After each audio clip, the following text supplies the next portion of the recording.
Hello students, welcome back to the Padho education. आज हम class 10th के इकोनॉमिक्स का चैप्टर 3 करने जा रहे हैं। चैप्टर 3 का नाम है मुद्रा एवं साख। ओके, सो यहाँ पे कुछ स्मरणीय बिंदु दिए गए हैं जिसे आप देख सकते हैं और मैं स्टार्ट करने वाली हूँ कहाँ से, तो यहाँ से करूँगी। प्रश्न नंबर 1 से सही विकल्प चुनकर लिखिए। पहला क्वेश्चन है, जब दोनों पक्ष एक दूसरे से चीज़ें खरीदने व बेचने में सहमति रखते हैं तो इसे कहा जाता है। इसे क्या कहा जाता है? तो क्या अर्थव्यवस्था कहा जाता है, या फिर व्यापार, या फिर क्रेता या विक्रेता, या फिर आवश्यकताओं का दोहरा संयोग? तो आपको सभी को इसमें नाम से ही समझ में आ रहा है, इसे कहा जाता है आवश्यकताओं का दोहरा संयोग। यहाँ पे द नंबर आपका आंसर हो जाएगा। नेक्स्ट पूछ रहा है, प्रारंभिक काल में भारतीय किन वस्तुओं का मुद्रा के रूप में इस्तेमाल करते थे? तो किसका इस्तेमाल करते थे? अनाज का, पशु का, सोना चांदी एवं तांबे के सिक्के का, या फिर द नंबर उपरोक्त सभी? तो इसमें आपका क्या हो जाएगा? तो प्रारंभिक काल में मनुष्य जो थे, तो जो भारतीय हुआ करते थे, वो इन सभी चीज़ों का मुद्रा के रूप में इस्तेमाल किया करते थे, इसलिए यहाँ पे क्या हो जाएगा? उपरोक्त सभी। नेक्स्ट है, मुद्रा के आधुनिक रूपों में शामिल है। आधुनिक रूप में मुद्रा कौन कौन से रूप में आपको देखने को मिलती है? तो चलिए बताइए। करेंसी यानी कागज़ के नोट, सही बात है। सिक्के भी आपको देखने को मिलते हैं। चेक भी देखने को मिलते हैं। तो इसमें आपका क्या आंसर हो जाएगा? उपरोक्त सभी हो जाएगा। नेक्स्ट क्वेश्चन देखिए, निम्नलिखित में से ऋण की शर्त नहीं है। इनमें से कौन सी ऋण की शर्त नहीं है? क्या नहीं है? ब्याज दर, समर्थक ऋणाधार, कर्ज जाल, भुगतान का तरीका। तो इसमें ऋण की शर्त में नहीं होता है, कौन नहीं होता है? कर्ज जाल। अगर ऋण की शर्त में रहेगा कि आपको कर्ज का जाल हो जाएगा तो कोई ऋण लेगा ही नहीं, इसलिए यहाँ पे 7 नंबर आपका आंसर नहीं होगा। नेक्स्ट देखिए, समर्थक ऋणाधार के उदाहरण है। समर्थक ऋणाधार का इसमें कौन सा उदाहरण है? देखिए, समर्थक ऋणाधार होता है जो आप गारंटी के रूप में देते हैं बैंक में, या फिर किसी को भी देते हैं, जैसे कि ज़मीन हो गई, या फिर मकान हो गया, या फिर बैंकों में जो जमा पूंजी हो गई, तो ये समर्थक ऋणाधार कहलाता है। तो इसमें आंसर हो जाएगा सभी। आप किसी को भी रख सकते हैं, है ना। ऋण लेते समय कर्जदार के लिए कौन सी ऋण शर्तें उपयोगी नहीं है? जो कर्जदार होता है उसके लिए कौन सी ऋण की शर्त जो है वो उपयोगी नहीं होती है? तो कौन सी नहीं होती है? ये वाला हो जाएगा आपका समर्थक ऋणाधार। ये उपयोगी नहीं है, तभी तो वो इसे गारंटी के रूप में रख रहे हैं। बाकी ये सब चीज़ें हो जाएगा। नेक्स्ट देखिए, स्वयं सहायता समूह में बचत और ऋण संबंधी अधिकतर निर्णय लिए जाते हैं। किसके द्वारा लिए जाते हैं? देखिए, स्वयं सहायता समूह जो होते हैं ये ग्रुप से मिलकर बना जाता है। तो इसमें मतलब लोगों का ग्रुप होता है। इसमें ज़्यादातर जो निर्णय होते हैं किसके द्वारा लिए जाते हैं? तो ये किसके द्वारा लिए जाते हैं? तो ये सदस्यों द्वारा लिए जाते हैं। नेक्स्ट क्वेश्चन है, ऋण के औपचारिक स्रोतों में शामिल नहीं है। इनमें से कौन सा है जो ऋण का औपचारिक स्रोत नहीं है? तो औपचारिक स्रोत कौन सा नहीं है? नियोक्ता। देखिए, सरकारी समितियां ये औपचारिक होती हैं, बैंक भी औपचारिक होता है, तो इसमें से कौन सा हो जाएगा? नियोक्ता हो जाएगा।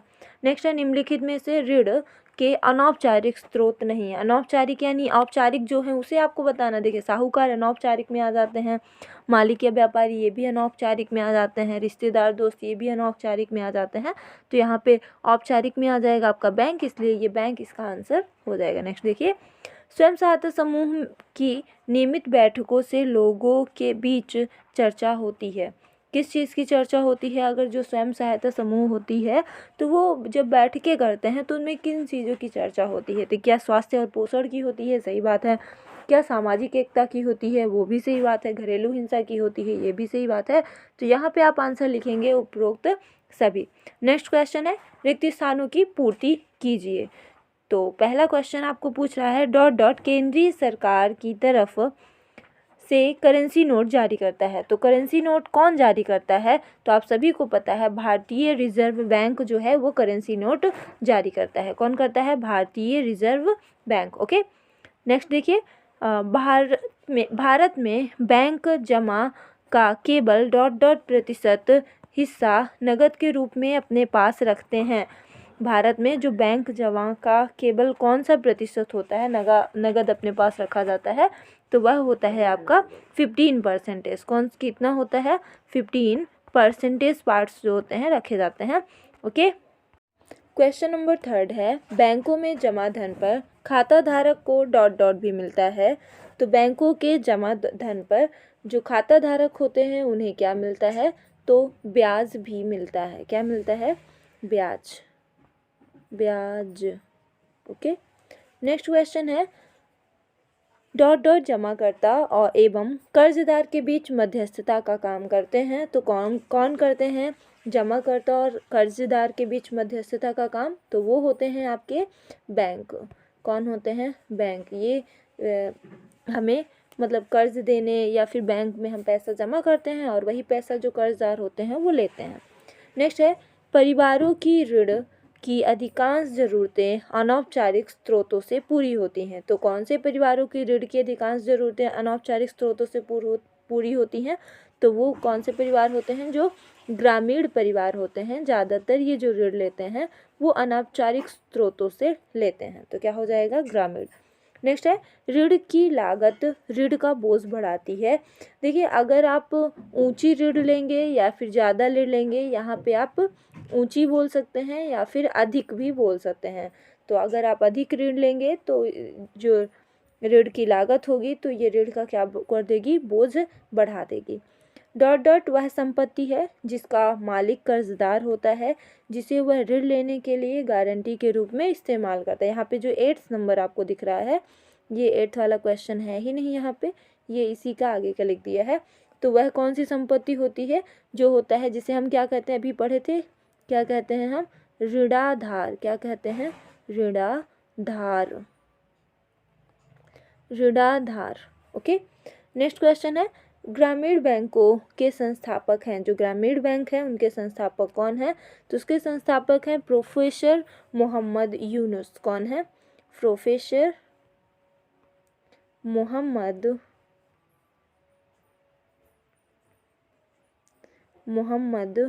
यूनुस। प्रोफेसर मोहम्मद यूनुस। तो ये आपके ग्रामीण बैंकों के संस्थापक हैं। बांग्लादेश में ग्रामीण बैंकों से ऋण लेने वाली अधिकांश कौन होती हैं? जो बांग्लादेश में उसमें ग्रामीण बैंकों से ज़्यादातर जो ऋण लेती हैं वो ज़्यादातर होती हैं महिलाएं। कौन होती हैं? महिलाएं। नेक्स्ट क्वेश्चन है, एक स्वयं सहायता समूह में अधिकतम डॉट डॉट सदस्य होते हैं। तो एक स्वयं सहायता में अधिकतम कितने सदस्य होते हैं? 20 सदस्य होते हैं। बैंकों से कर्ज लेने के लिए डॉट डॉट और विशेष कागजातों की ज़रूरत पड़ती है। तो किसकी ज़रूरत पड़ती है? अगर आपको बैंक से कर्ज लेना है तो इसके लिए आपको एक तो ऋणाधार चाहिए होगा, जो अभी हम बात कर चुके हैं, गारंटी के रूप में इसका इस्तेमाल किया जाता है।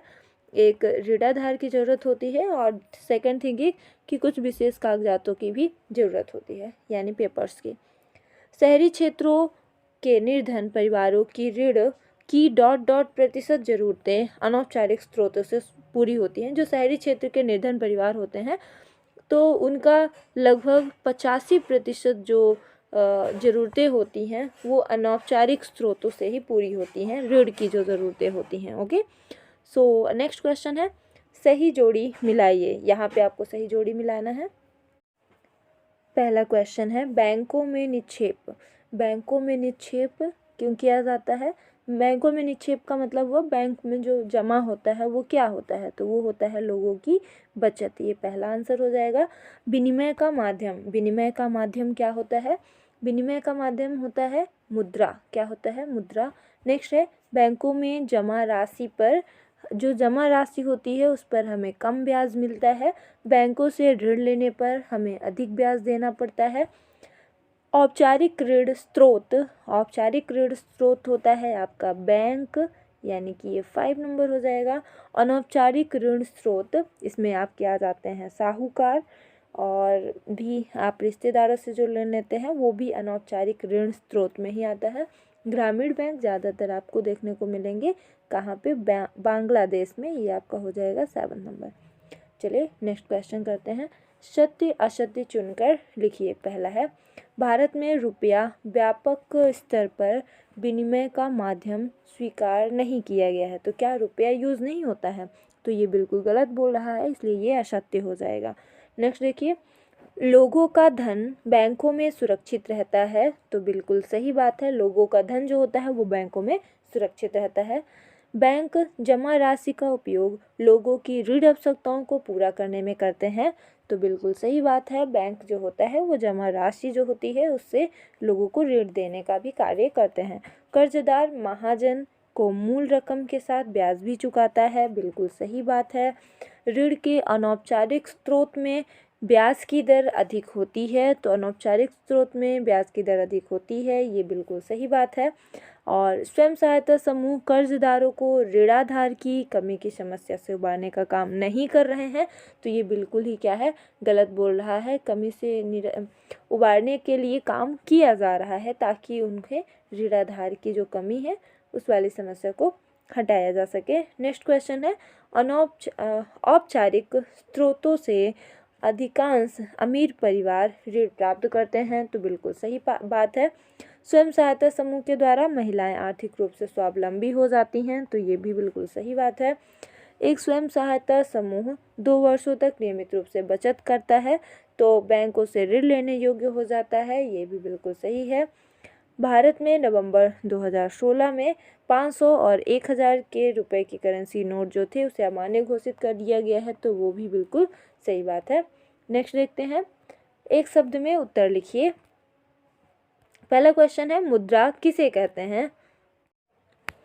वह वस्तु जो वस्तुओं और सेवाओं को खरीदने और ऋणों का भुगतान करने के लिए स्वीकार की जाती है उसे हम मुद्रा कहते हैं। वस्तु विनिमय का अर्थ लिखिए। वस्तु विनिमय एक वस्तु के स्थान पर दूसरे वस्तु का आदान प्रदान है। मांग जमा किसे कहा जाता है? तो आंसर हो जाएगा, बैंक खातों में जमा धन को मांग के जरिए निकाला जा सकता है, इस जमा को मांग जमा कहते हैं। नेक्स्ट क्वेश्चन है, बैंकों की आय का मुख्य स्रोत कौन सा है? कर्जदारों के लिए दिए गए ब्याज और जमाकर्ता को दिए गए ब्याज के बीच का अंतर बैंकों की आय का प्रमुख स्रोत है। नेक्स्ट क्वेश्चन है, साख यानी कि ऋण किसे कहते हैं? ऋण का अर्थ एक सहमति से है जहां साहूकार कर्जदार को धन, वस्तुएं या सेवाएं मुहैया कराता है और बदले में भविष्य में कर्जदार से भुगतान करने का वादा लेता है। नेक्स्ट क्वेश्चन है, विनिमय प्रक्रिया में मध्यस्थता का काम कौन करता है? तो विनिमय प्रक्रिया में मध्यस्थता का काम मुद्रा करती है। कर्ज जाल से क्या आशय है? कर्ज जाल वह स्थिति है जब ऋण की अदायगी असंभव होने पर जमीन बेचने की स्थिति आ जाती है। ऐसे में कमाई बढ़ने की बजाय ऋणकर्ता की स्थिति और बदतर हो जाती है, जिसे आम भाषा में कर्ज जाल कहा जाता है। नेक्स्ट क्वेश्चन है, भारत में ऋण के 2 प्रमुख क्षेत्र कौन कौन से हैं? तो ऋण के 2 प्रमुख क्षेत्र हैं औपचारिक एवं अनौपचारिक क्षेत्र। नेक्स्ट क्वेश्चन है, भारत में करेंसी नोट कौन जारी करता है? तो भारत में currency note reserve bank of India जारी करती है। नेक्स्ट क्वेश्चन है, साख के अनौपचारिक स्रोत कौन कौन से हैं? तो साख के अनौपचारिक स्रोत साहूकार, व्यापारी, संबंधी, मित्र आदि हैं। अगला क्वेश्चन है अति लघु उत्तरीय प्रश्न। इसे हम नेक्स्ट वीडियो में करेंगे, क्योंकि इस वीडियो में अगर हम इसे करेंगे तो ये थोड़ी ज़्यादा लेंदी हो जाएगा, इसलिए हम इसे नेक्स्ट वीडियो में करेंगे। आज के लिए बस इतना ही, मिलते हैं नेक्स्ट वीडियो में। And if you like my video, please like, share and subscribe my channel.